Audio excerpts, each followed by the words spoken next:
Hey everyone, Tony here. Hope you're doing well. It is Friday, December 7th. Happy Friday. Hope you're excited for the weekend.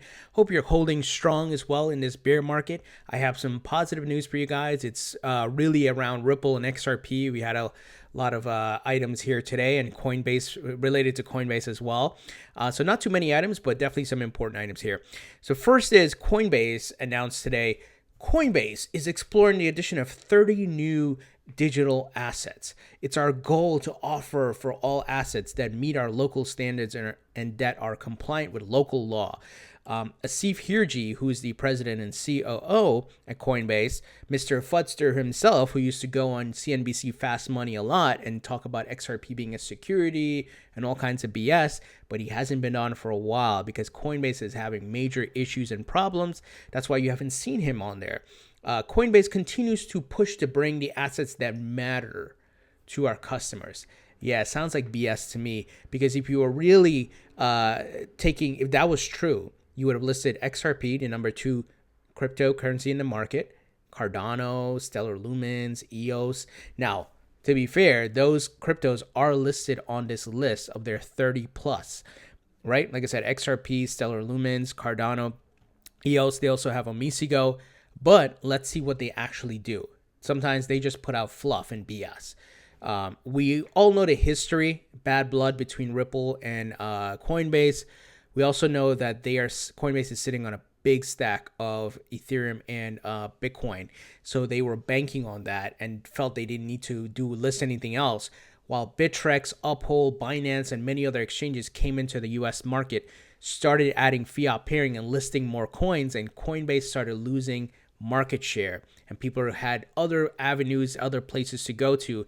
And then we saw, like, around the beginning of Q3, they were all scrambling, going crazy, right? Like, oh yeah, we're gonna start listing coins now. Yeah, we're gonna start adding everything else now, right? They started scrambling, and then they were one of the guys was on CNBC Fast Money talking about their new way of doing things. You're gonna list coins, blah blah blah, all BS.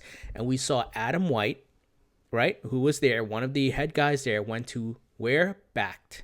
So he left. And I think there's some news of some other people who left too. But Adam White was significant, guys. And Coinbase, they need to get their act together. They're just been BSing and doing stupid crap. Instead of, like, being straightforward and moving forward, listing coins, and stop spreading FUD about XRP. But it's all about the bad blood they have. And you guys heard about the news that they were charging coins millions to list. So obviously Ripple being a company, they were trying to strong arm them, right, to make them pay millions. But looks like XRP is in the plan to be listed. I personally said they would eventually be forced to list XRP because XRP would go to number 1. It's currently at number 2. And what we saw, Coinbase also lost that ability to pump a coin. That if you were listing on Coinbase, the price action would start to pump. They lost that. Now that is a good thing, because that in itself is just BS. Coin should be pumping or going up in value because of its adoption, utility, partnerships, and so forth, real world adoption. And that shows how much the market has matured, where it used to be, oh my god, just coins going on Coinbase, and then it starts pumping. And then they also got accused of insider trading with Bitcoin Cash. They have a lawsuit going on. So Coinbase is just full of BS. They need to stop playing around. They thought they had a stronghold in the market, and they have lost their power here and market share. So I think they will eventually list XRP. Who knows when it'll happen? Who knows when they'll list these coins? Let's see. They're listing like 4 BS coins today. So let's see what happens. But at the end of the day, it doesn't matter anymore, because coins have actually not pumped, and they've actually done worse. They've actually started going down. It's so funny. It's having the reverse effect now. But I think that's good for the maturing in the market. It should not be, oh, it's going to get listed here, then it has to pump. That's straight up bullshit, right? Like I said, the maturing, let's look at utility, partnerships, adoption. So just want to let you guys know about it. It's because it's Coinbase, and they're the big in the United States, and the whole controversy with XRP going back to years now. So let's see what they actually do. Who knows when they're actually going to do this, but just want to let you guys know about that. Now, moving ahead, We have some other interesting items here for Ripple and XRP. So Ashish Birla, who's the Senior VP of Product Management at Ripple, was interviewed by PC Mag. Now, I'm not sure how many of you know about PC Mag, but this has been a publication that's been around for a long time, obviously focused on personal computing and technology around personal computing, and as well as the general technology in the industry, as far as technology in the home and in small businesses. So they interviewed him, and look at this on PC Mag. They're talking about Ripple and XRP, the digital asset / cryptocurrency. So it's a far way we've come, because I remember buying PC Mag, the physical copy, early 2000s, where the internet was really strong, where you can read everything online, and you had good internet connection and that type of thing. So many of you may be familiar with them. They've been around a while, and this is a good sign. It shows the evolution of technology and the recognition of this technology. And I'm going to leave a link in the description for you guys to read this, because they ask Ashish a lot of questions, and he answers those questions specifically. So it's a lot to go through. But I did want to just call out maybe the first question here, because it talks about price. Let's start with the price conversation and get it out the way. Ripple hasn't been immune to big swings and market drops the cryptocurrency market has experienced this year after the boom of 2017. Ripple and Ether have leapfrogged each other a couple times in recent months as the second largest cryptocurrency. How big a factor is price to Ripple's day-to-day operations? Now, I want you to listen to Ashish's response. And I've stated many times, these guys are incentivized for the price to go up. A lot of the employees own XRP. Of course, the company has a lot of XRP, so they want the price to go up. Day to day, we don't think about the price. Back in 2013, when most digital assets were nearly worthless, we didn't really factor price into it. We don't factor it in all that much right now either. We take a longer term view of the entire market. I think our founders have done a good job in laying out a vision and making it clear that if you're here for a 1 or 2 year blip, this is not the place to be. Your crypto project has to be turned into the long term instead of the day-to-day volatility. This is my third crash now in the crypto market. Markets move in cycles, and I'm not fazed by it. The flip side is that sometimes you crash and you take out all the folks who are not focused on solving real problems and real use cases.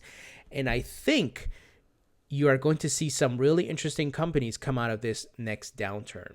So he's absolutely right? And this is why I've been telling you guys, you got to be patient. You got to let these companies do their things.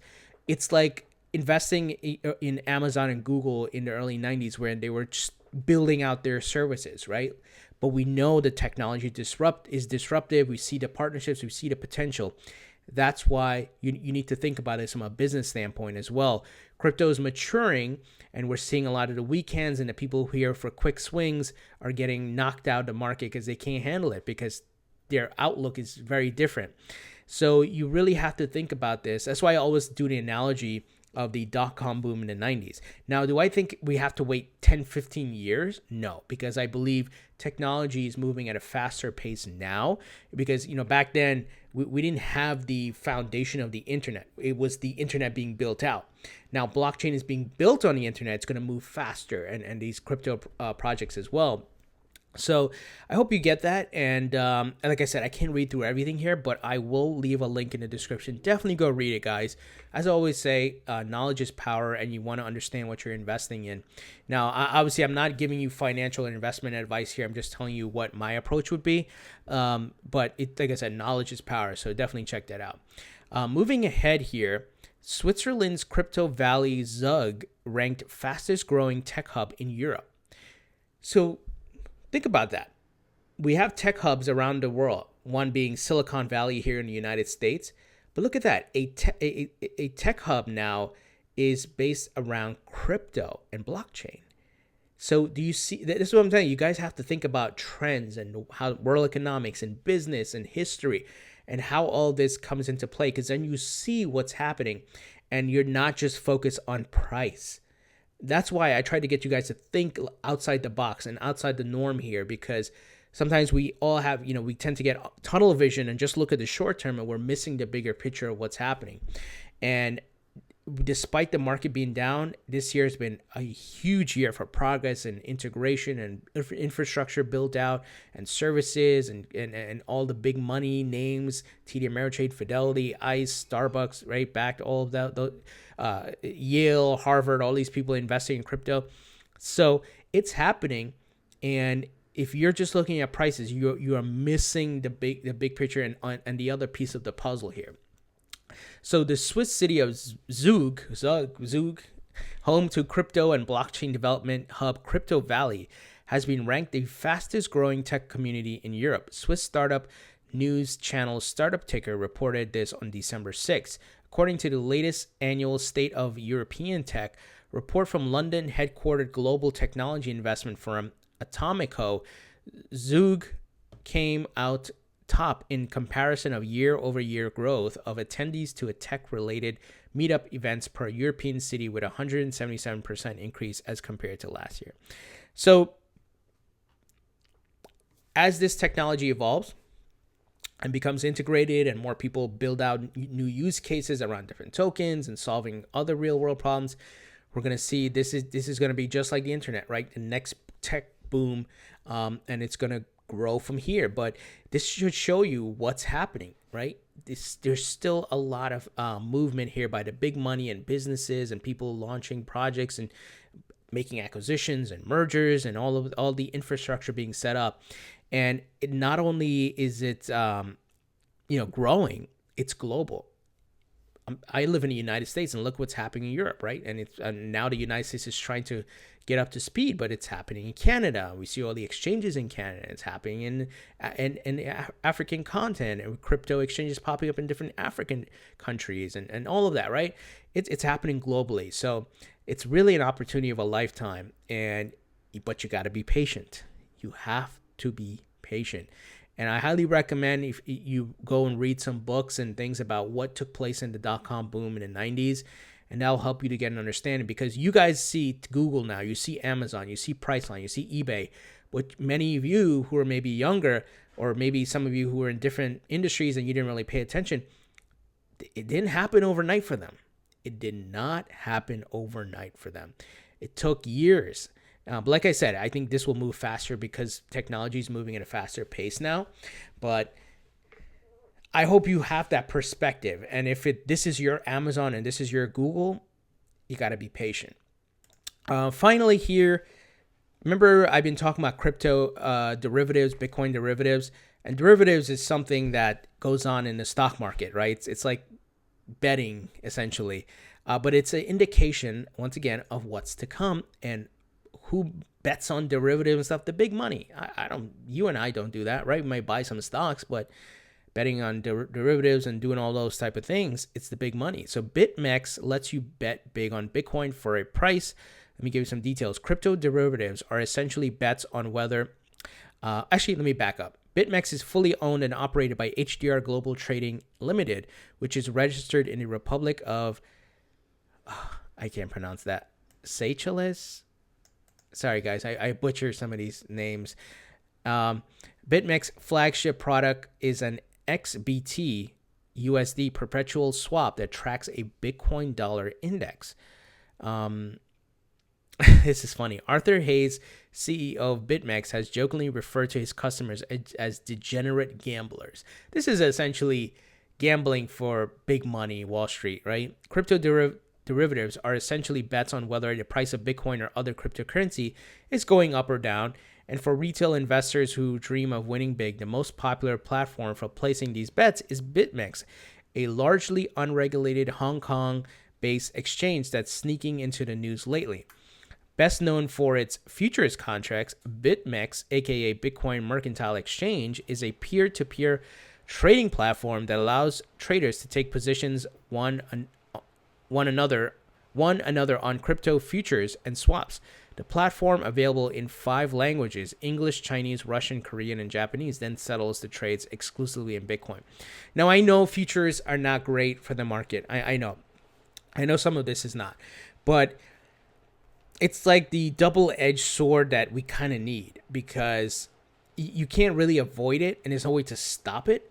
But it's an indication of the growth that's coming, and the continual growth that we've seen since like back to when Bitcoin was launched in 2009.